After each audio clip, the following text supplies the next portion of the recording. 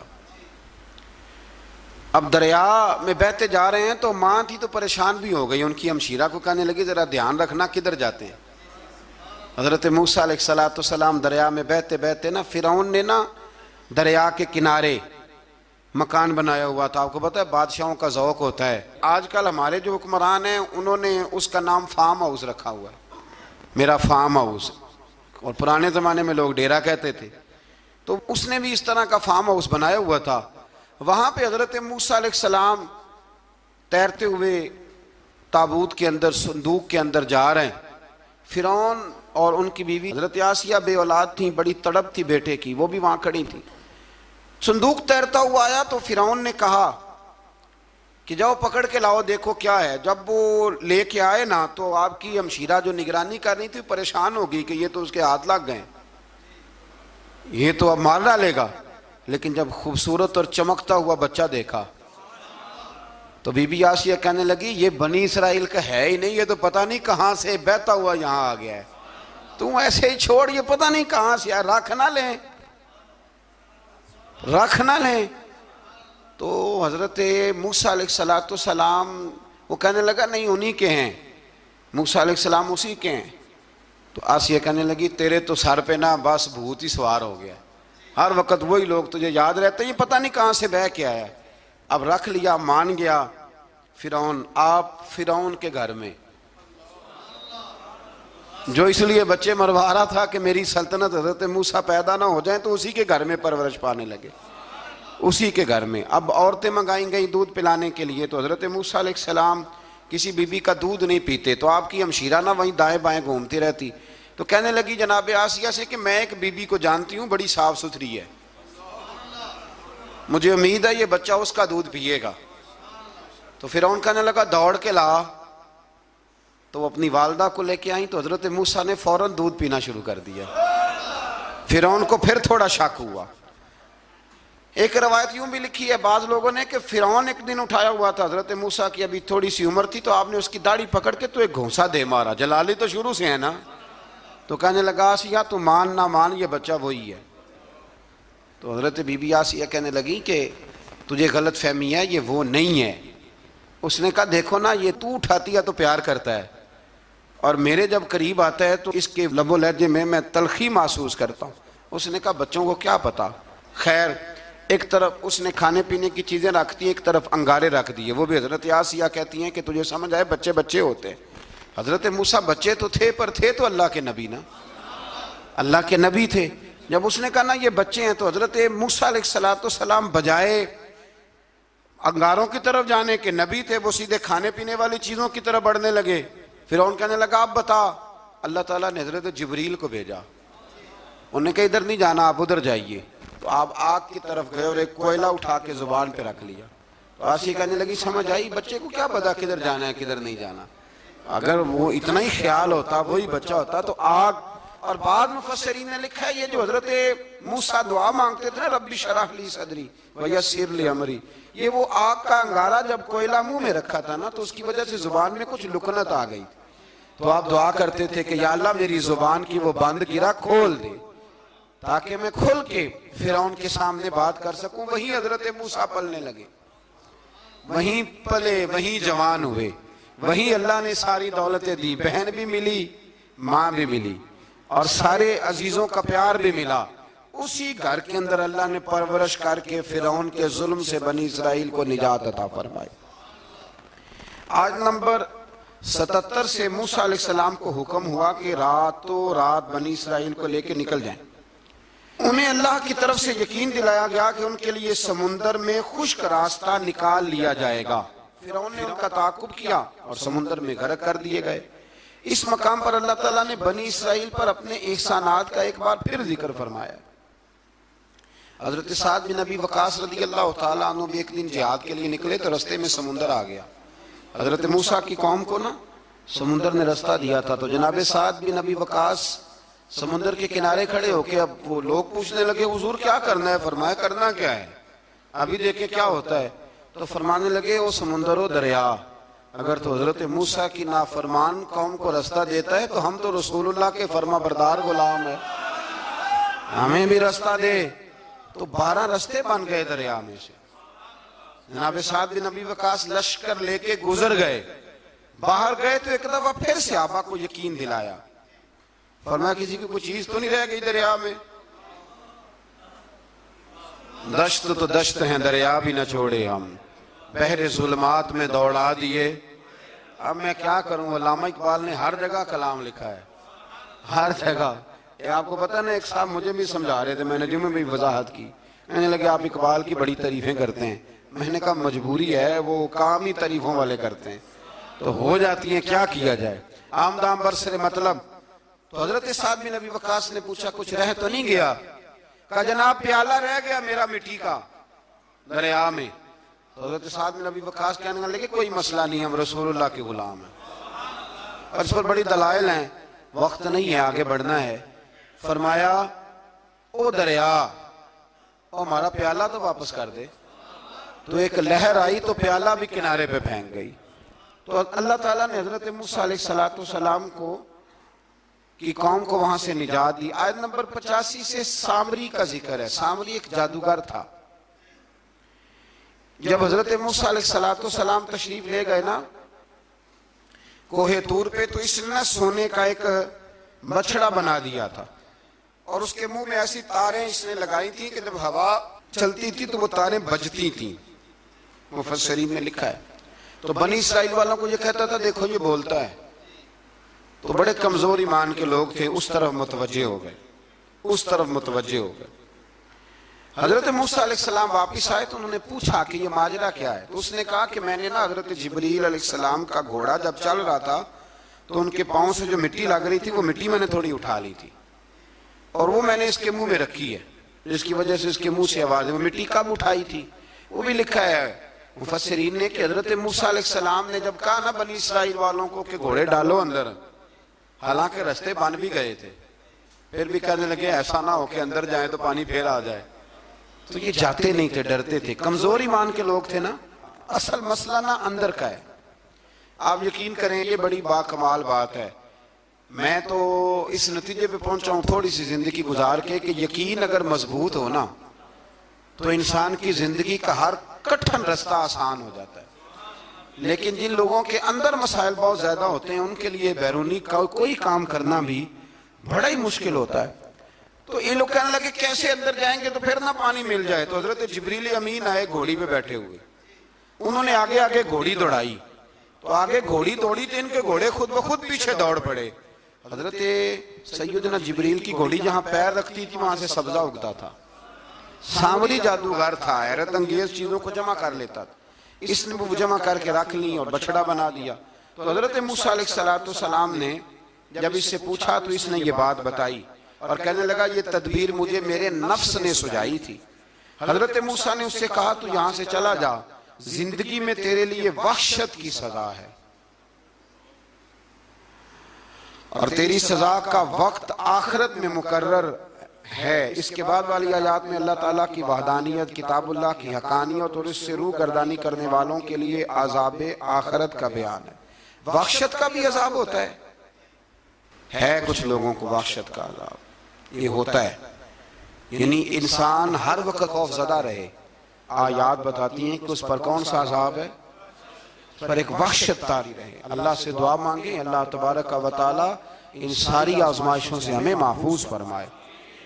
اسی تسلسل میں پھر قیامت اور سور پھونکے جانے کا ذکر ہے۔ آیت نمبر 105 سے فرمایا کہ لوگ آپ سے پہاڑوں کے متعلق سوال کرتے ہیں، آپ ان سے کہہ دیجئے میرا رب انہیں ریزہ ریزہ کر دے گا اور پوری زمین ہموار میدان کی طرح ہو جائے گی۔ آیت نمبر 109 میں قیامت کی ہولناکیوں کا ذکر ہوا اور فرمایا آج اللہ کی بارگاہ میں کسی کو مجال شفاعت نہیں ہوگی سوائے اس کے جسے وہ اذن شفاعت عطا کرے اور جس کے قول سے وہ راضی ہو۔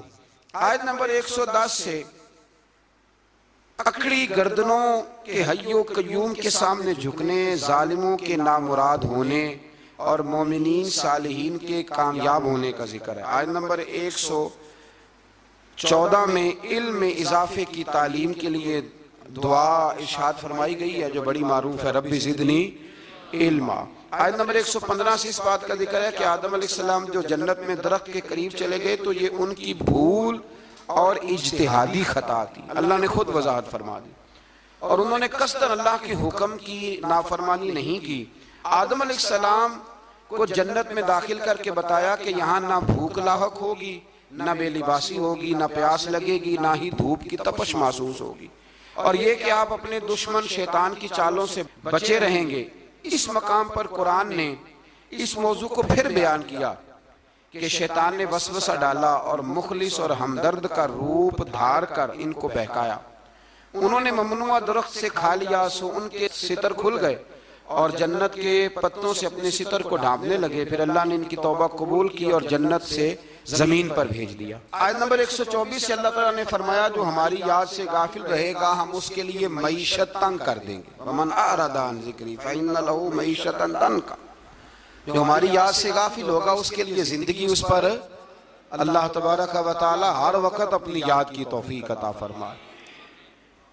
آیت نمبر 130 سے اللہ تعالیٰ نے ارشاد فرمایا ان کی باتوں پر صبر کیجئے، سورج کے طلوع اور غروب ہونے سے پہلے اپنے رب کی حمد کے ساتھ تسبیح پڑھتے رہیے، اور رات کے بعض اوقات میں اور دن کے حصوں میں بھی تسبیح پڑھتے رہیے تاکہ آپ کا رب راضی ہو جائے اور آپ بھی راضی ہو جائیں۔ مزید فرمایا کہ اپنے اہل خانہ کو نماز کا حکم دیں اور خود بھی نماز پر قائم رہیں، اور نیک انجام صرف تقوی پر کاربند لوگوں کے لیے۔ کفار قریش کے عذاب کے مطالبے کے جواب میں فرمایا کہ ان سے پہلے لوگوں کو اللہ نے ہلاک کر دیا تھا اور عذاب کا وقت مقرر ہے، اگر ہم رسول بھیجنے سے پہلے ہلاک کرتے تو یہ لوگ کہتے کہ ہمارے پاس عذاب سے پہلے رسول کیوں نہیں بھیجا، ہمیں کچھ سمجھا لیتا، ہم نہ یہ کام کرتے۔ اور فرمایا انتظار کرو تم ان قریب جان لو گے سیدھے راستے والے اور ہدایت یافتہ لوگ کون ہیں۔ یہ 16ویں پارے کے کچھ مندرجات تھے جو میں نے آپ کی خدمت میں عرض کی ہے، اللہ سمجھنے کی توفیق عطا فرمائے۔